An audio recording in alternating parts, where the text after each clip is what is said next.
Hello everyone, MPSI 2022 के लिए previous year question की सीरीज में मैथ का यह है पार्ट 15 और इस वीडियो में सॉल्व कर रहे हैं 31 अक्टूबर 2017 का शिफ्ट 1 का पेपर। फर्स्ट क्वेश्चन है, यहां पर दिया गया है 2 = x प्लस 1/1 प्लस 1/3 प्लस 1/4। तो इस तरह के क्वेश्चन को सॉल्व करने के लिए हम नीचे से सॉल्व करते हैं। सबसे पहले नीचे वाला पार्ट हम सॉल्व करेंगे 3 + 1/4। तो पहले हम क्वेश्चन लिख लेते हैं 2 = x प्लस 1 और इसके डिवाइड में फिर से है 1 + 1/3 प्लस 1/4। तो इसमें पहले हम इसे सॉल्व करेंगे 3 + 1/4। यहाँ पर डिवाइड में कुछ नहीं है तो हम 1 मान सकते हैं 3/1। अब हम इनको सॉल्व करेंगे तो एलसीएम आ जाएगा 1 और 4 का 4। अब इस 4 में डिवाइड करेंगे 1 से तो 4 मिलेगा और 4 × 3 12। फिर प्लस 4 का 4 में डिवाइड करेंगे तो 1 मिलेगा और 1 × 1 1। यहां से हमें मिल गया 12 + 1 = 13 और ये 4 डिवाइड में 13/4 जो कि हमने इस पूरे को सॉल्व किया था। तो इसकी जगह पर हम लिख देंगे 13/4। 13/4। अब यहाँ पर हमें दो भिन्न मिले हैं या फिर दो फ्रैक्शन मिले हैं। एक तो ये हो गया 1 वाला और दूसरा हो गया 13/4। अब हम इसको सॉल्व करेंगे तो ऊपर वाले फ्रैक्शन या ऊपर वाले भिन्न के नीचे कुछ नहीं है तो हम 1 के नीचे एक और 1 लिख सकते हैं और डिवाइड में ये सेम आ जाएगा 13/4। अब हो गए एक भिन्न ये हो गया और दूसरा भिन्न दूसरा वाला फ्रैक्शन ये हो गया। ये दोनों डिवाइड में हैं तो इसको सॉल्व करने के लिए ऊपर वाला हम सेम लिखते हैं 1/1 और इस 13/4 को ऊपर ले जाते हैं और इनटू में हो जाता है ये। तो 13/4 की जगह पर हो जाएगा 4/13 और इनटू करेंगे तो 4 / 13। यहां से हमें मिल गया 4/13 जो कि हमने इस पूरे को सॉल्व किया था तो इसकी जगह पर हम 4/13 लिख देंगे। ये आ गया 4/13। अब फिर से हम इसके नीचे वाले पार्ट को ही सॉल्व करेंगे तो यहाँ पर नीचे कुछ नहीं है 1 मान लिया। 13 और 1 का एलसीएम आ जाएगा 13। 13 से 1 में डिवाइड करेंगे तो 13 और 13 का 1 में इंटू करेंगे तो 13 ही मिलेगा। प्लस इस 13 का डिवाइड इस 13 से करेंगे तो 1 मिलेगा और 1 × 4 तो 4 मिलेगा इक्वल टू 13 + 4 17 और डिवाइड में था 13। तो यहां से मिल गया 17/13 जो कि हमने इसको सॉल्व किया था। तो इसको हम इरेज कर दें, इसकी जगह पर आ जाएगा 17/13। अब यहां पर फिर से दो भिन्न या दो फ्रैक्शन बन गए हैं, एक ऊपर और एक नीचे और दोनों डिवाइड में हैं। तो इस 1 के नीचे हम 1 लिख सकते हैं। ये हो गया एक फ्रैक्शन या एक भिन्न, डिवाइड में था 17/13। ये दोनों डिवाइड में है भाग में है। इसको सॉल्व करने के लिए ऊपर वाला सेम लिख देंगे और इसको ऊपर ले जाकर पलट देंगे और इनटू में लिख देंगे। तो 17/13 की जगह हो जाएगा 13/17। इनटू करेंगे 13 × 1 13 और यहां से मिलेगा 17। तो 13/17 हमें मिल गया इस पूरे की जगह पर। तो ये हो जाएगा 13/17। अब यहां पर x + 13/17 इसको फिर हमें सॉल्व करना है। यहां से x की वैल्यू निकालने के लिए एक तरीका तो यह है कि x के नीचे हम 1 मान लें और फिर दोनों का एलसीएम ले लें, या फिर इस x को हम यही रहने देते हैं और 13/17 को हम इस तरफ ले जाते हैं। तो यहां से हमें मिल जाएगा 2 - ये 13/17 प्लस का है इक्वल टू के उस तरफ जाएगा तो माइनस का हो जाएगा 2 - 13/17 और यहां पर बचा इक्वल टू x। 2 के नीचे कुछ नहीं है तो हम 1 मान लें। अब ये हो गया 2/1 - 13/17। इनका एलसीएम लेंगे तो 1 और 17 का एलसीएम आ जाएगा 17। 17 का डिवाइड 1 से करेंगे तो 17 और 17 × 2 34। फिर माइनस का साइन है तो -17 का डिवाइड या 17 का भाग हम 17 में करेंगे तो 1 मिलेगा और 1 × 13 13। 34 में से 13 माइनस करेंगे तो 1 और 3 में से 1 2 21/17। तो ये हमें मिल गया इसको सॉल्व करने की जगह पर। तो इसकी जगह पर हमने लिख दिया 21/17 और इक्वल टू में x, और x की वैल्यू या x का मान ही हमें पता करना था जो कि है 21/17। तो आंसर हो जाएगा सेकंड वाला ऑप्शन 21/17। नेक्स्ट क्वेश्चन है, यहाँ पर हमें सबसे स्मॉलेस्ट फ्रैक्शन या सबसे छोटा भिन्न बताना है इन चारों में से। तो पहला तरीका, या तो हम इन सबका डिवाइड कर लें, पर नंबर बड़े बड़े हैं तो टाइम लगेगा। और दूसरा तरीका यह है कि हम डिफरेंस से या अंतर से पता कर सकते हैं कि 8 और 25 में कितना अंतर है। 25 में से 8 माइनस करेंगे तो इन दोनों के बीच में अंतर है 7 और 1 17 का। इसी तरह से 7 और 23 के बीच कितना अंतर है, 23 में से 7 माइनस करेंगे, 13 में से 7 6 और 1 16 का अंतर है। 14 और 53 में अंतर कितने का है, 53 में से 14 माइनस करेंगे तो 3 4 तो 9, और यहाँ 4 बचेगा तो 4 में से 1 3, 39 का अंतर है इन दोनों के बीच में। इसी तरह से 11 और 23 के बीच में कितना अंतर है, 23 में से 11 माइनस करेंगे तो 3 में से 1 2 और 2 में से 1 माइनस करेंगे तो 1 12। अब यहाँ पर हम इन अंतर या फिर इन डिफरेंस से चेक करेंगे कि कौन सी छोटी है। जिस फ्रैक्शन या फिर जिस भिन्न के बीच में अंतर छोटा होगा वो वाला भिन्न बड़ा हो जाएगा, और जिनका अंतर बड़ा होगा वो वाला भिन्न छोटा हो जाएगा। इसका मतलब उल्टा होगा। तो यहां पर हमें सबसे छोटा बताना है, इसका मतलब हमें सबसे बड़ा अंतर देखना पड़ेगा। तो सबसे बड़ा अंतर इन चारों में से 39 का है। 39 है 14 और 53 के बीच का। तो सबसे छोटा भिन्न या सबसे स्मॉलेस्ट फ्रैक्शन हो जाएगा 14/53। ये हो जाएगा हमारा आंसर। और एक तरीका और है जो कि इसके पिछले वीडियो में हम देख चुके हैं कि पहले हम दो फ्रैक्शन या दो भिन्न ले लेते हैं, 8/25 और 7/23। इन दोनों में देखेंगे क्रॉस मल्टीप्लाई करके कि कौन सा छोटा और कौन सा बड़ा है। तो जो छोटा आएगा फिर उसके साथ हम इसको देखेंगे, फिर उन दोनों में जो छोटा आएगा उसको कंपेयर करेंगे हम इससे। ऐसे भी पता कर सकते हैं, लेकिन यहाँ पर इनटू करने में टाइम लगेगा। 23 का 8 में, फिर 11 का 23 में, तो इसमें बड़ा हो जाएगा, इसलिए इस तरीके से सॉल्व किया है। यह है आंसर 14/53। नेक्स्ट क्वेश्चन है, यहां पर ये समीकरण या इक्वेशन दी गई है 8 × 20 डिवाइड 3 + 9 - 5 = 38। तो यहां पर हमें इन चारों ऑप्शंस में से बताना है कि किन दो नंबर की अदला बदली करने पर दिया गया समीकरण सही होगा या इक्वेशन सही होगी। यहाँ पर इक्वेशन या समीकरण सही होने का मतलब ये है कि जो बराबर का साइन है इसकी दोनों तरफ सेम नंबर होने चाहिए या बराबर नंबर होने चाहिए। जैसे इस तरफ 38 है तो इन सबको सॉल्व करने पर भी 38 ही आना चाहिए, जो कि हम इसको बॉड मास की हेल्प से सॉल्व करेंगे। पहले ब्रैकेट ऑफ जितने भी ब्रैकेट होंगे उनको हटाएंगे, तो यहाँ पर ब्रैकेट तो है ही नहीं। इसके बाद डी डिवाइड या भाग, फिर मल्टीप्लाई मतलब गुणा, फिर एडिशन जोड़ना, फिर सब्ट्रैक्शन या घटाना बॉड मास के हिसाब से करेंगे। तो यहाँ पर हमें जो नंबर ऑप्शन में दिए गए हैं इनको रख रख के देखना पड़ेगा।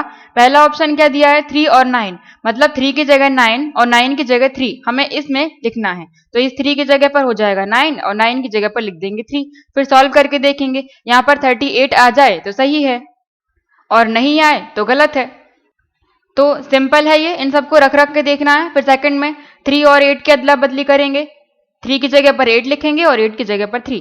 थर्ड में 3 की जगह पर 5 और 5 की जगह पर 3, और फोर्थ में 8 और 9 को बदलेंगे, हो जाएगा सॉल्व। तो जब हम 3 और 5 को बदलेंगे तो यहाँ पर हमें 38 मिल जाएगा। या फिर इसको हम सॉल्व भी कर लेते हैं, 8 × 20, 20 को तो सेम टू सेम ही लिखना है। फिर है डिवाइड का साइन, फिर है इसमें 3, लेकिन हमें 3 और 5 की तो अदला बदली करनी है, तो 3 की जगह पर हम लिखेंगे 5, फिर प्लस 9 माइनस 5। तो 3 और 5 की अदला बदली करनी है, एक्सचेंज करना है, तो इस 5 की जगह पर हम लिख देंगे 3 माइनस 3 इक्वल टू 38। 38 इस तरफ है तो इस तरफ भी हमें 38 ही मिलना चाहिए। तो बॉड मास में सबसे पहले हम डिवाइड सॉल्व करेंगे, डिवाइड का साइन ये है, तो ये हो जाएगा 8 × 20 और 5 को डिवाइड करेंगे, मतलब इसके नीचे लिख सकते हैं हम क्योंकि डिवाइड ही तो कर रहे हैं। फिर प्लस 9 माइनस 3 इक्वल टू 38। इसको सॉल्व करेंगे तो 5 से कैंसिल हो जाएगा 4 बार, और 4 × 8 32। देखो डिवाइड वाली चीज सॉल्व हो गई। अब क्या करेंगे हम, मल्टीप्लाई या गुणा वाली, तो हम गुणा वाली ही कर रहे हैं, तो 4 × 8 32 आ जाएगा। फिर प्लस 9 माइनस 3 इक्वल टू 38, अब हम प्लस माइनस कर देंगे। 32 में 9 प्लस करेंगे तो 41, 41 में से 3 माइनस करेंगे तो 38 और ये इक्वल टू 38। तो यहाँ पर हमें लेफ्ट साइड और राइट साइड दोनों बराबर मिल गई हैं, तो ये हमारा ऑप्शन सही है, ऑप्शन थर्ड। नेक्स्ट क्वेश्चन है, इसको हमें सॉल्व करना है, इसका मान बताना है। 2 प्लस 697 माइनस 0.498 इसका स्क्वायर है, फिर प्लस यही सेम चीज लिखी हुई है प्लस में और इसका भी स्क्वायर या वर्ग है। तो ये एक फॉर्मूला जैसा लग रहा है, a माइनस बी का स्क्वायर कर सकते हैं हम इसको मान लेंगे a और इसको मान लेंगे 0.498 को मान लेंगे b, तो ये a माइनस बी का होल स्क्वायर और ये a प्लस बी का होल स्क्वायर। यहाँ पर हम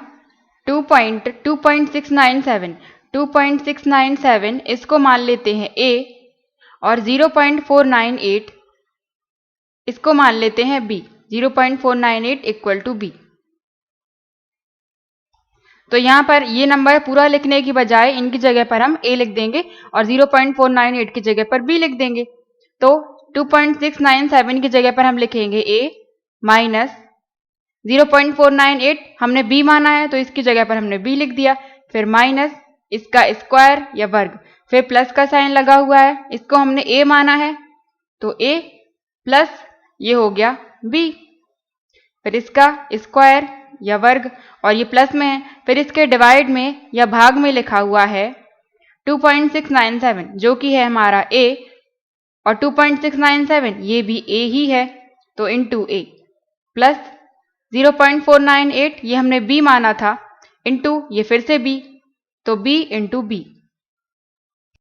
अब यहाँ पर ये फॉर्मूला बन रहा है a माइनस बी का whole square plus a plus b का होल स्क्वायर, और जब हम इन दोनों को प्लस करेंगे तो हमें मिलता है 2 into a square plus b square. या फिर ये कैसे बनता है, a माइनस बी का होल स्क्वायर हम लिख लेते हैं, a माइनस बी का होल स्क्वायर होता है a square plus b square plus 2ab, 2 into a into b, ये माइनस होगा यहाँ पर a square plus b square minus के 2ab क्योंकि माइनस है, और इसी तरह से a प्लस बी का होल स्क्वायर हो जाएगा, पूरा यही सेम रहता है, a square plus b square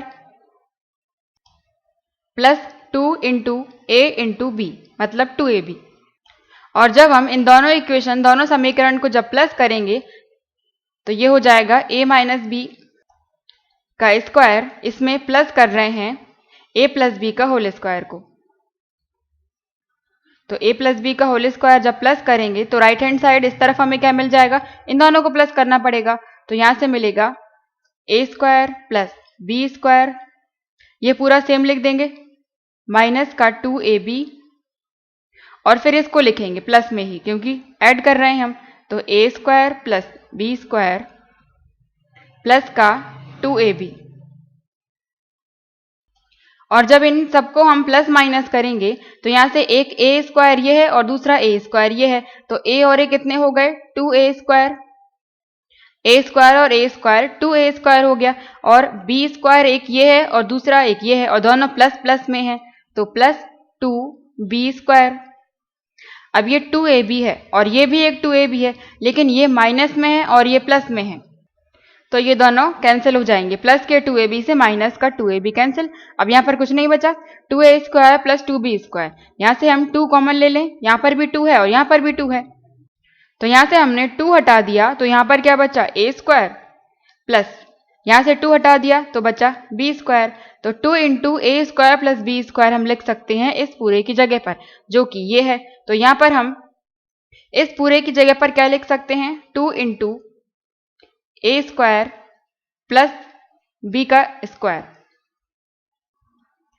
और डिवाइड में a इंटू a क्या होता है a स्क्वायर प्लस उसी तरह से b इंटू बी हो जाएगा b का स्क्वायर। अब यहाँ पर ये सेम है a square plus b square और a square plus b square, तो और डिवाइड में है तो ये दोनों कैंसिल हो जाएंगे, तो यहाँ पर बचेगा 2। इस क्वेश्चन का आंसर हमें मिला 2, ऑप्शन थर्ड।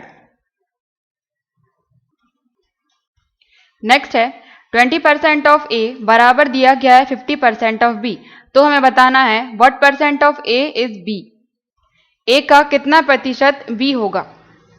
यहां पर पूछा है कि b कितना प्रतिशत है a का, तो b के बारे में पूछा है तो b ऊपर आ जाएगा और किससे पता करना है हमें, a से, तो a को डिवाइड में लिखना पड़ेगा और परसेंट में पूछा है तो इंटू 100 इक्वल टू इसकी वैल्यू हमें सॉल्व करनी है। तो इसके लिए हमें b और a पता होना चाहिए पहले, जो कि हम इस समीकरण से पता करेंगे। यहां पर है 20% ऑफ a, तो इस 20% को हटाकर या तो हम डिवाइड में 100 लिख दें या फिर हम परसेंट की जगह पर परसेंट ही रहने देते हैं, क्योंकि इक्वल में है, बराबर में है, दोनों कैंसिल ही हो जाएंगे। 20% ऑफ a, तो इंग्लिश का ऑफ या फिर हिंदी का, इसकी जगह पर हम इंटू लगाते हैं, इंटू a बराबर दिया गया है 50% ऑफ b, तो यहां पर हम फिर से परसेंट का साइन नहीं हटा रहे हैं, परसेंट की जगह पर परसेंट ही लिख दिया, और ऑफ या फिर का की जगह पर इंटू का साइन b। यहां से हम a और b की वैल्यू निकाल सकते हैं। इस b को हम डिवाइड में ले आए क्योंकि मल्टीप्लाई में है, तो a upon b equal to, ये परसेंट से परसेंट कैंसिल कर दिया और 0 से 0 कैंसिल हो जाएंगे, यहां पर बचेगा 5 और यहां पर बचेगा 2, तो इसके डिवाइड में जाएगा 5/2। तो यहां से हमें a और b मिल गए और हमें वैल्यू किसकी बतानी थी, b अपॉन a इंटू 100 की। तो इस a अपॉन b को हम पलट देंगे क्योंकि ये 5/2 है, a कितना है 5, तो नीचे हम 5 लिख देंगे और b है 2, तो ऊपर आ गया 2 और इंटू 100। यहां से परसेंट पता चल जाएगा, 5 से डिवाइड करेंगे 2 बार 0 और 2 इंटू 2 40, तो परसेंट आ जाएगा 40% है b a का। इसका करेक्ट आंसर हो जाएगा ऑप्शन सेकंड 40%। और अगर इस तरह के क्वेश्चन को पता करने में परेशानी हो रही है कि हमें किसको ऊपर और किसको नीचे लेना है, तो इसके लिए तरीका यह है कि इंग्लिश की स्टेटमेंट में जो ऑफ के पास में लिखा हुआ है उसे हम नीचे लिखेंगे, और ऑफ का मतलब क्या होता है, का, तो हिंदी की स्टेटमेंट में जो का के पास में लिखा हुआ है उसे हम नीचे लिखेंगे। तो यहां पर हम नीचे लिख देंगे a और बाकी बचा हुआ क्या है, तो वो ऊपर आ जाएगा और इंटू 100, इस तरह से सॉल्व कर देंगे तो ये परसेंट मिल जाएगा हमें, यहां से मिलेगा 40।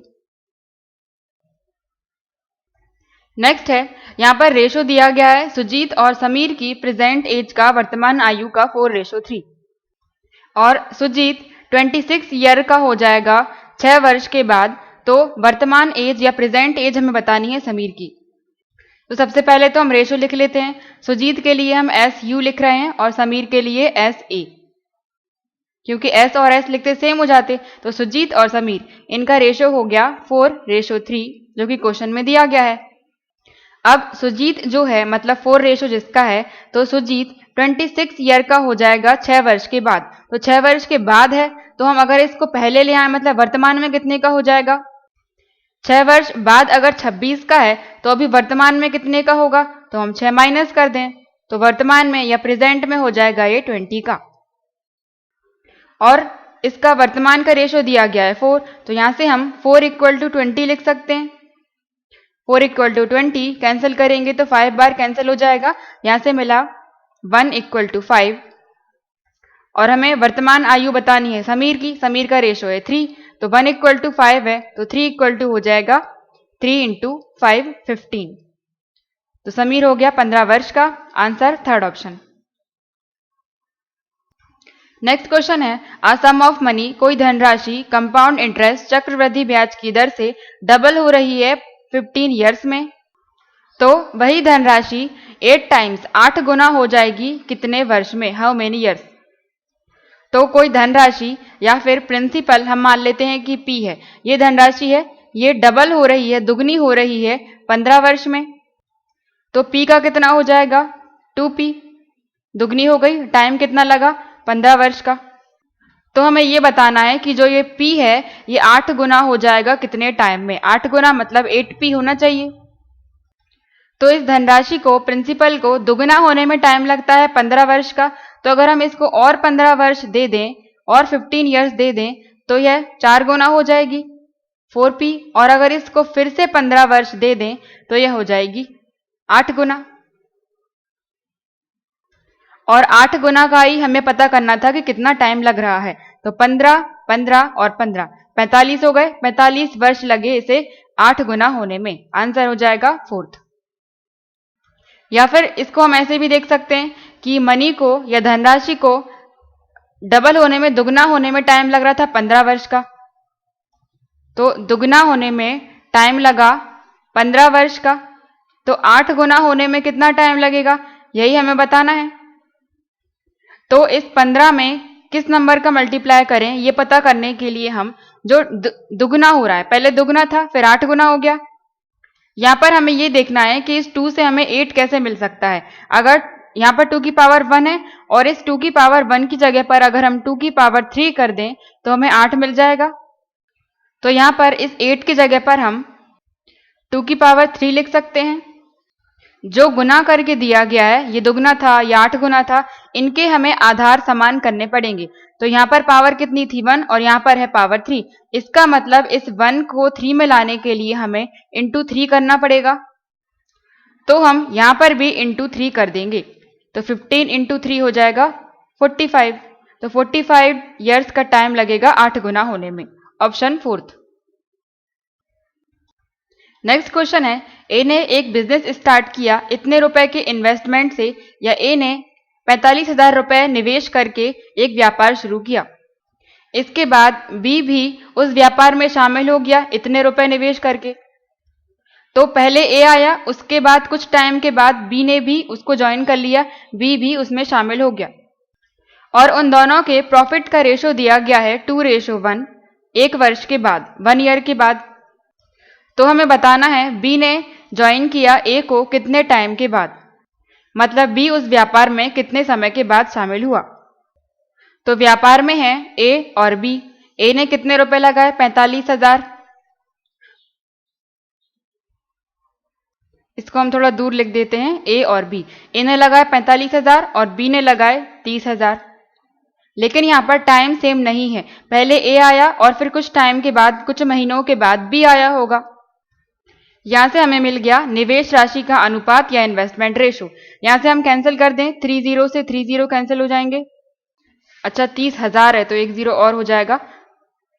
तो यहां से हमें इनका रेशो मिल गया 45 रेशो, ये हो जाएगा 30, या इसको हम और भी कैंसिल कर सकते थे।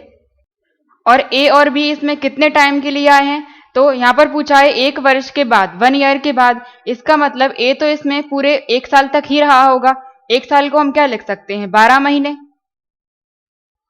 क्योंकि ए उस व्यापार में पूरे 12 महीने तक रहा, पूरे 1 वर्ष तक रहा। और कुछ महीनों के बाद बी इस व्यापार में शामिल हो गया, तो बी कितने महीनों के लिए या कितने टाइम के लिए रहा होगा, जो कि हम मान लेते हैं कि x महीने के लिए रहा होगा बी। पहले ए ने व्यापार शुरू किया, फिर उसके बाद 1-2 महीने बाद या 3 महीने बाद बी भी उसमें शामिल हो गया। तो जितने महीने बाद बी आया है उसे हम 12 में से माइनस करके यहां लिख देंगे, मतलब बी उतने ही महीने के लिए उस व्यापार में रहा होगा। तो हमने मान लिया है कि बी x महीने के लिए उस व्यापार में रहा और ए तो पूरे 12 महीने के लिए ही रहा है। यहां से हमें मिल गया इनके प्रॉफिट का रेशो या लाभ का रेशो, क्योंकि इन्वेस्टमेंट अमाउंट में या निवेश की गई राशि में जब हम टाइम का मल्टीप्लाई करते हैं तो जो रेशो मिलता है वो उनके लाभ का रेशो या प्रॉफिट का रेशो होता है। तो हम इसे प्रॉफिट का रेशो कह सकते हैं, और प्रॉफिट का रेशो क्वेश्चन में पहले से दिया गया है 2:1। तो इस रेशो को और इस रेशो को हम बराबर में लिख सकते हैं, 45 इंटू 12।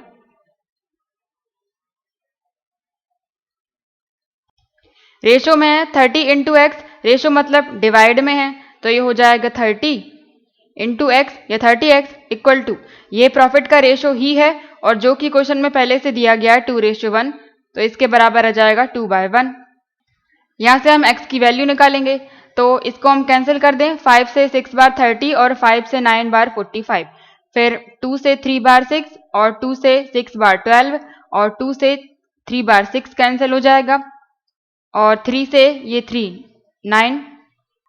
अब हम क्रॉस मल्टीप्लाई करेंगे तो ऊपर क्या बचा है 3 और 3, 3 इंटू 3 9 और इसके क्रॉस में क्या जाएगा 1, तो 9 इंटू 1 9, 3 का 3 में मल्टीप्लाई किया तो 9 मिल गया इक्वल टू, अब यहां पर कुछ नहीं है तो 1 मान ले। अब इसका मल्टीप्लाई हम इसमें करेंगे तो यहां पर केवल x ही बचा है, तो यह जाएगा x equal to 9।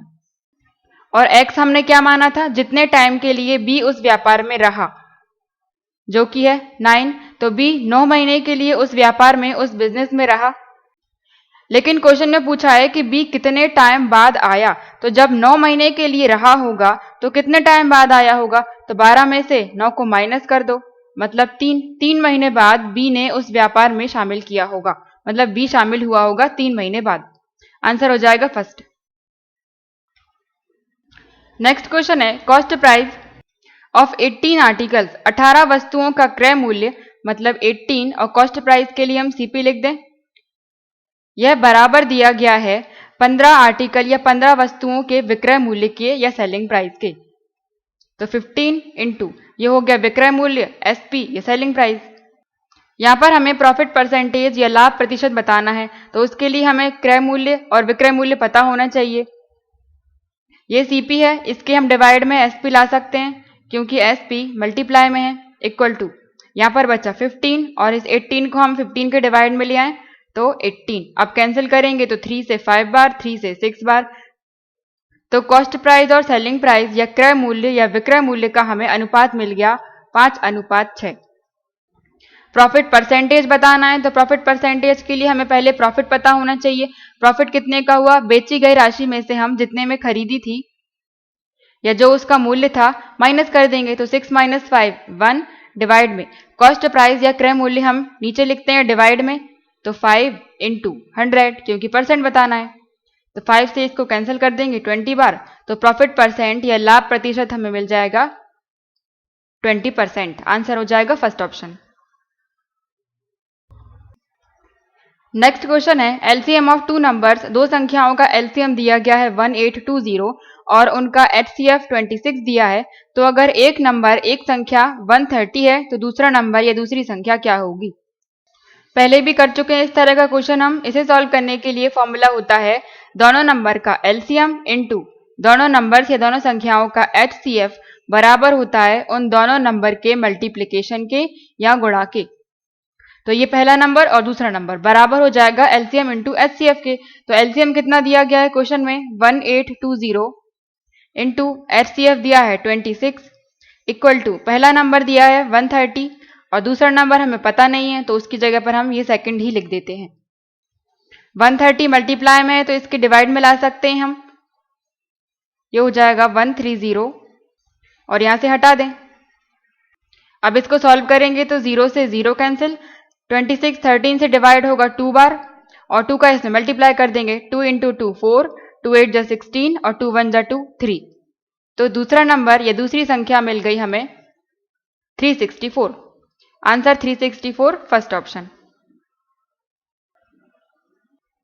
Next question है इन व्हाट टाइम, कितने टाइम में या कितने वर्ष में सिंपल इंटरेस्ट या साधारण ब्याज 2/5 गुना हो जाएगा प्रिंसिपल के या मूलधन के 8% की रेट से। तो जो सिंपल इंटरेस्ट है या साधारण ब्याज है वो 2/5 गुना है प्रिंसिपल के या मूलधन के, तो प्रिंसिपल को हम P मान लें। सिंपल इंटरेस्ट या साधारण ब्याज का फॉर्मूला होता है इक्वल टू प्रिंसिपल या मूलधन इंटू रेट या दर इंटू टाइम जो दिया गया है और डिवाइड में 100, ये होता है फॉर्मूला। अब इसमें बोला है कि जो सिंपल इंटरेस्ट है या साधारण ब्याज है वो 2/5 गुना है प्रिंसिपल के, तो सिंपल इंटरेस्ट की जगह पर हम ये 2/5 इंटू P लिख सकते हैं, तो ये 2/5 गुना हो जाएगा प्रिंसिपल के या मूलधन के, इक्वल टू ये प्रिंसिपल की जगह पर प्रिंसिपल इंटू आर, अच्छा रेट दी गई 8%, तो रेट की जगह पर 8 इंटू कितने टाइम में, तो टाइम हमें फाइंड करना है, पता करना है, तो इस टाइम की जगह पर हम t ही लिख देते हैं और डिवाइड में 100। अब यहां से हम इस t की वैल्यू निकालेंगे, इक्वल टू में है तो p से p कैंसिल हो जाएगा, मूलधन से मूलधन कैंसिल हो गया, या फिर हम मूलधन या प्रिंसिपल को 100 भी मान सकते थे, फिर उसका 2/5 गुना हम यहां पर लिख देते, तब भी इतना ही आता। अब यहां से हमें t की वैल्यू निकालनी है, तो क्रॉस मल्टीप्लाई करेंगे इस पूरे का इसमें और इस पूरे का इसमें, तो 2 इंटू 100, 2 इंटू 100 कितने हो गए 200 equal to 5 into 8 into t, तो 5 इंटू 8 40 हो जाएंगे और 40 मल्टीप्लाई में है तो इसके डिवाइड में आ जाएंगे, तो डायरेक्ट हम 200 के डिवाइड में 40 लिख दें और यहां से ये दोनों हट जाएंगे। अब यहां क्या बचा, अकेला टी, तो 0 से 0 कैंसिल और 4 से 20 डिवाइड हो जाएगा 5 बार। तो यहाँ बचा 5 और यहाँ बचा t, मतलब टाइम हमें मिल गया 5 ईयर्स या 5 वर्ष। ऑप्शन हो जाएगा थर्ड करेक्ट। नेक्स्ट मैथ का क्वेश्चन है, ए और बी किसी काम को साथ में दिया गया है। ए और बी किसी काम को 10 दिन में कर सकते हैं, बी और सी 15 में और सी और ए 20 में। तो यहाँ पर साथ में दिया गया है टाइम, तो ए प्लस बी दोनों मिलकर किसी काम को खत्म करते हैं 10 दिन में। ये हो जाएगा कुल दिनों की संख्या या टोटल डेज। ए और बी को लगते हैं 10 दिन, इसी तरह से बी और सी को लगते हैं 15 दिन और सी और ए को लगते हैं 20 दिन। तो यहाँ पर हम टोटल वर्क या कुल कार्य निकाल सकते हैं इन तीनों का एलसीएम लेकर 20, 15 और 10। एलसीएम आ जाएगा 60, 60 हो गया टोटल वर्क या कुल कार्य। तो यहाँ पर हम एक दिन का कार्य निकालेंगे वन डे वर्क कुल कार्य में कुल दिनों की संख्या से डिवाइड करके। तो 60 में हम जब 10 से डिवाइड करेंगे तो 0 से 0 कैंसिल हो जाएगा, 6 बचेगा। तो ए और बी साथ में मिलकर एक दिन में 6 कार्य कर लेते हैं। इसी तरह से हम बी और सी का निकालेंगे, तो 60 में हम 15 का डिवाइड करेंगे तो 4 बार कैंसिल हो जाएगा। तो बी और सी एक दिन में 4 कार्य कर लेते हैं। इसी तरह से हम सी और ए का निकालेंगे, तो 60 में डिवाइड करेंगे 20 से 0 और 2 से 3, 3 बार कैंसिल हो जाएगा। तो सी और ए एक दिन में कार्य कर लेते हैं 3। ये सभी के एक दिन का कार्य या वनडे वर्क मिल गया, लेकिन साथ में मिला है ए और बी का, बी और सी का और सी और ए का। तो हम अलग अलग निकाल सकते हैं इसको। इन सभी को प्लस करके इन सभी का साथ में कार्य मिल जाएगा एक दिन का। तो ए प्लस बी, बी प्लस सी और सी प्लस ए, तीनों को जोड़ेंगे तो ए और ए, यहाँ पर ए 2 बार है तो हम ए की जगह पर ए और ए को जोड़कर 2a लिख सकते हैं, प्लस बी और बी 2 बार है तो हम 2b लिख सकते हैं। इसी तरह से सी और सी 2 बार है तो ये आ गया 2c। इन सभी के एक दिन के कार्य को जोड़ेंगे तो 6 और 4 10 और 3 13, 2a 2b और 2c। यहां से हम 2 कॉमन निकाल लें तो अंदर बचेगा a प्लस यहां बचेगा b plus c equal to 13। ऐसा हम इसलिए कर रहे हैं ताकि हम इनके एक दिन का कार्य निकाल सकें। ऊपर हमें 13 मिला था लेकिन वो दुगना करके मिला था, तो यहाँ पर 2 मल्टीप्लाई में है तो इसके डिवाइड में लिख सकते हैं हम 13/2, और डिवाइड में चला गया तो यहाँ से इस 2 को हम हटा दें। यहाँ से हमें a प्लस बी प्लस सी तीनों का साथ में एक दिन का कार्य मिल गया है 13/2। तीनों मिलकर एक दिन में 13/2 कार्य कर लेते हैं। और हमसे क्वेश्चन में पूछा है कि सी अकेला उस काम को कितने दिनों में खत्म करता है, तो सी को खत्म करने में कितने दिन लगेंगे। तो ये है ए प्लस बी प्लस सी तीनों का, और हमें सी का पता करना है। इसका मतलब हमें ए और बी को हटाना पड़ेगा। तो ए और बी के एक दिन के कार्य को हम इसमें से माइनस कर दें, जो कि 6 है। ए प्लस बी का एक दिन का कार्य है 6। या इसको आगे हम और ऐसे लिख दें कि ये तीनों का दिया गया है ए प्लस बी प्लस सी, तीनों में से हम a प्लस बी के कार्य को माइनस कर रहे हैं। तो a प्लस बी को माइनस कर दें तो माइनस a प्लस बी, इन दोनों को माइनस कर रहे हैं, equal to a plus b तीनों का कार्य कितना था 13/2, और माइनस कर देंगे a प्लस बी के कार्य को जो कि है 6। अब यहां पर माइनस के आगे ब्रैकेट के आगे माइनस है तो ये माइनस का a हो जाएगा, और ये माइनस अंदर जाएगा तो माइनस और प्लस का इंटू करेंगे तो माइनस हो जाएगा। ये प्लस बदल जाएगा माइनस के साइन में, तो ये हो जाएगा minus a minus b, minus a और माइनस b। अब यहाँ ये प्लस का है और ये माइनस का है, कैंसिल हो गया। b प्लस का है, b माइनस का है, कैंसिल हो गया। यहाँ क्या बचा केवल c। अब इसको हम सॉल्व कर लेंगे। डिवाइड में कुछ नहीं है, 1 ले लिया।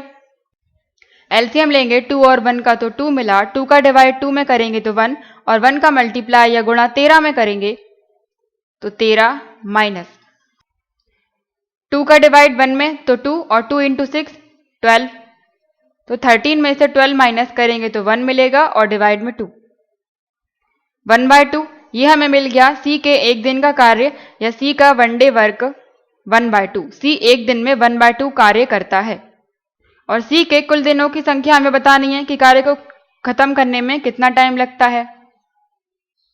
तो सी के लिए कुल दिनों की संख्या पता करने के लिए हम कुल कार्य में एक दिन के कार्य से डिवाइड कर दें। एक दिन का कार्य इसका कितना है 1/2,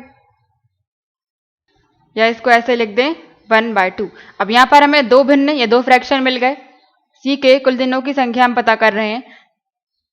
यहाँ 60 के नीचे कुछ नहीं है तो हम 1 मान सकते हैं। 60 / 1, और इसमें हमने पूरे में भाग दिया है 1/2 का, तो 1/2 ऊपर चला जाएगा और पलट जाएगा, तो 1/2 की जगह हो जाएगा 2/1 इक्वल टू 60 × 2 120 और डिवाइड में 1, इसका मतलब 120 डेज लगेंगे सी को वो कार्य खत्म करने में। आंसर हो जाएगा 120, ऑप्शन फर्स्ट। नेक्स्ट क्वेश्चन है 2 पर्सन, 2 आदमी एक रेलवे कंपार्टमेंट में जाते हैं जहां पर 6 सीट वेकेंट है, 6 सीट खाली हैं। तो हमें बताना है कि वो कितने वेज से या कितने भिन्न भिन्न प्रकार से बैठ सकते हैं। ये क्वेश्चन है परम्यूटेशन और कॉम्बिनेशन का, क्रमचय और संचय का। पी वाला फॉर्मूला हम लगाते हैं जब भी व्यवस्था करनी हो या अरेंजमेंट करना हो, और सी वाला फॉर्मूला हम लगाते हैं जब भी सिलेक्शन या फिर चुनना हो। तो यहाँ पर हमें व्यवस्था बतानी है, अरेंजमेंट, तो हम पी वाला फॉर्मूला लगाएंगे। इन दोनों के फॉर्मूले हम पिछले वीडियोस में भी देख चुके हैं, तो हम केवल पी वाला ही यहाँ पर लिख रहे हैं। पी का फॉर्मूला होता है NPR equal two factorial n। Factorial को हम इस तरीके से भी लिख सकते हैं और इस तरीके से भी, डिवाइड में फैक्टोरियल n-r। इन दोनों का जो अंतर होगा वो हम डिवाइड में कर देंगे फैक्टोरियल के साथ।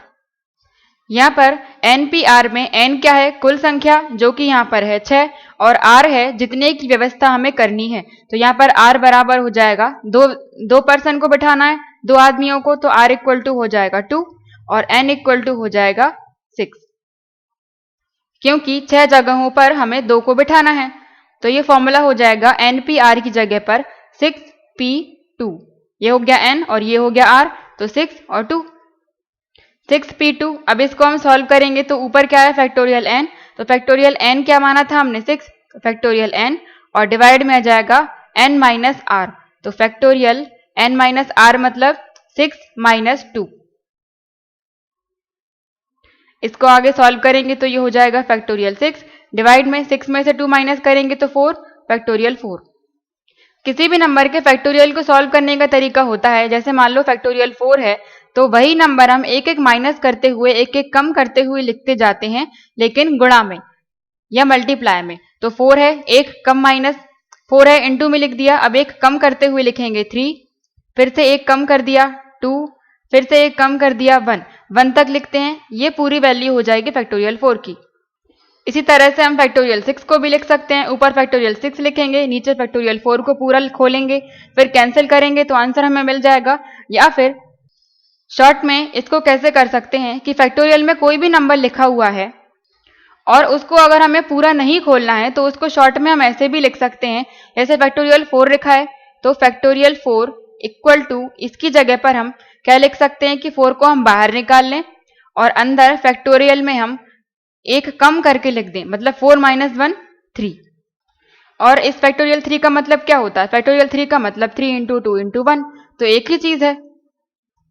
4 × 3 × 2 × 1 या फिर 4 × 3, फैक्टोरियल 3 का मतलब ये पूरा ही तो है, तो ये भी उतना ही हो जाएगा 3 × 2 × 1। और अगर इसको हमें और तोड़ना है तो फैक्टोरियल 3 की जगह पर क्या लिख सकते हैं, फैक्टोरियल 3 में से हमने 3 बाहर निकाल लिया और फैक्टोरियल के अंदर में क्या लिख दिया, 3 - 1 2, 4 × 3 × फैक्टोरियल 2। इसी तरह से 6 को हम 6 बाहर निकालेंगे तो फैक्टोरियल 6 में से जब 6 बाहर आएगा तो अंदर क्या बचेगा, फैक्टोरियल 5, लेकिन हम 5 भी बाहर निकाल रहे हैं, इंटू 5, फिर 5 के बाद अंदर फैक्टोरियल में क्या बचेगा, 5 - 1 4, और डिवाइड में क्या था, फैक्टोरियल 4। ऐसा हमने इसीलिए किया क्योंकि 4 और 4 फैक्टोरियल को हम डायरेक्ट कैंसिल कर सकें। या फिर अगर हमें पूरा खोलना है 1 तक, इसको पूरा खोलना है 1 तक, कैंसिल करेंगे तब भी इतना ही बचेगा। तो फैक्टोरियल 4 से फैक्टोरियल 4 कैंसिल हो जाएंगे, यहाँ पर 6 × 5 = 30 बचेगा। यही हो जाएगा आंसर, ऑप्शन थर्ड। या फिर इस तरह के क्वेश्चन को अगर हमें इस पी वाले फॉर्मूले से, फैक्टोरियल से ऐसे नहीं करना है तो भी हम सिंपल कर सकते हैं। यहाँ पर जगह कितनी है, टोटल 6, और 6 में हमें 2 लोगों को बिठाना है, तो जगह हो गई हमारी 1 2 3 4 5 और 6, 6 जगह हो गई। अब इन पर 2 लोग बैठेंगे, तो 2 लोगों को या 2 आदमियों को बिठाने के तरीके क्या हो गए? तो इन 2 में से सबसे पहले हम एक आदमी को बिठाते हैं, तो इस एक आदमी को इन 6 जगहों पर बिठाने के कितने तरीके होंगे?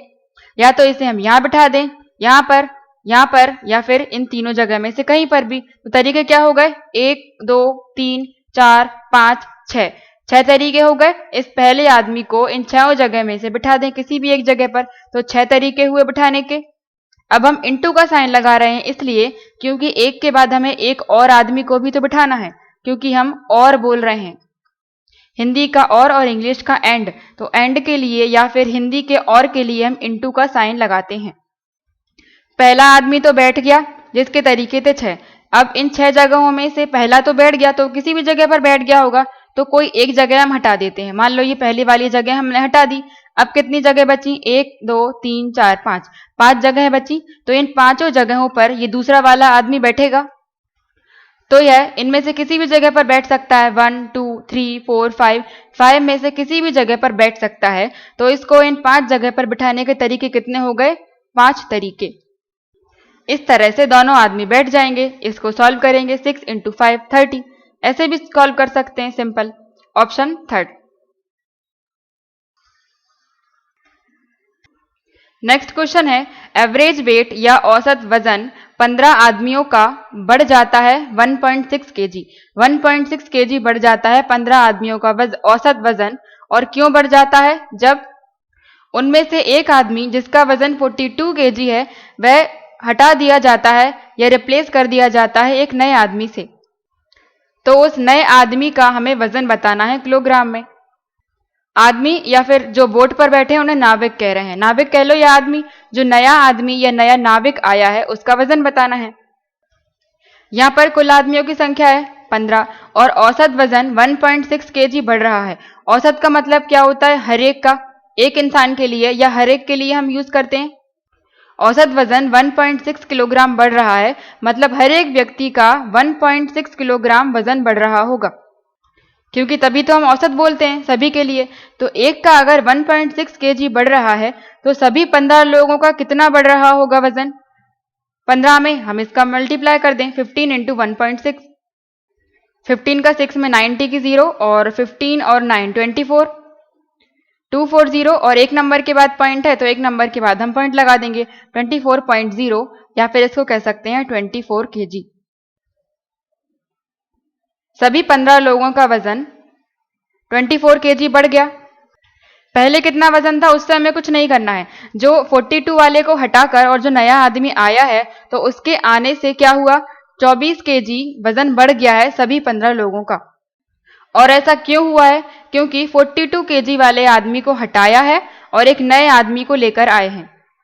तो देखो, इससे ये क्लियर हो रहा है कि 42 kg वाले व्यक्ति को या इंसान को हम जब हटाएंगे और जब दूसरे को लाएंगे तो उसका वजन 42 तो नहीं होगा, क्योंकि वजन बढ़ रहा है। इसका मतलब 42 से ज्यादा होगा। अगर 42 को हमने हटा दिया और 42 को ही लेकर आ गए तो वजन तो बढ़ेगा ही नहीं, जितना पहले था उतना ही रहेगा। इसका मतलब जो नया आदमी आएगा उसका वजन 42 से ज्यादा होगा। और कितना ज्यादा होगा? जितना कि वजन बढ़ रहा है इतना ज्यादा होगा, क्योंकि बड़ा है। 42 तो पहले से ही था और जो बड़ा है वो इसलिए तो बड़ा है क्योंकि वो नया आदमी आ गया है। तो नए आदमी का वजन कितना हो जाएगा? 42 में इस 24 को हम जोड़ दें, ये हो जाएंगे 6 और 6। नए आदमी का वजन होगा 66 kg। Option second. या फिर सिंपल ऐसे देख लो कि 15 लोगों का वजन 24 kg बड़ा है। तो ये बड़ा है तो क्यों बड़ा है? क्योंकि 42 kg वाले को हटाया है। हटाने के लिए हम माइनस कर रहे हैं, 42 kg को हटाया है और प्लस मतलब लेकर आए हैं किसी और को, तो उसका वजन हमने मान लिया x। और इनके जाने से और इनके आने से क्या फर्क पड़ा कि वजन 24 kg बढ़ गया। यहां से हम x की वैल्यू निकाल देंगे। यह नए आदमी का वजन 24, ये 42 माइनस का है तो उस तरफ जाएगा प्लस का हो जाएगा। 24 में जब हम 42 जोड़ेंगे तो हमें मिल जाएगा 66। नए व्यक्ति का वजन हो जाएगा 66 kg। Option second. इसके आगे के क्वेश्चंस हम नेक्स्ट वीडियो में सॉल्व करेंगे। Thank you.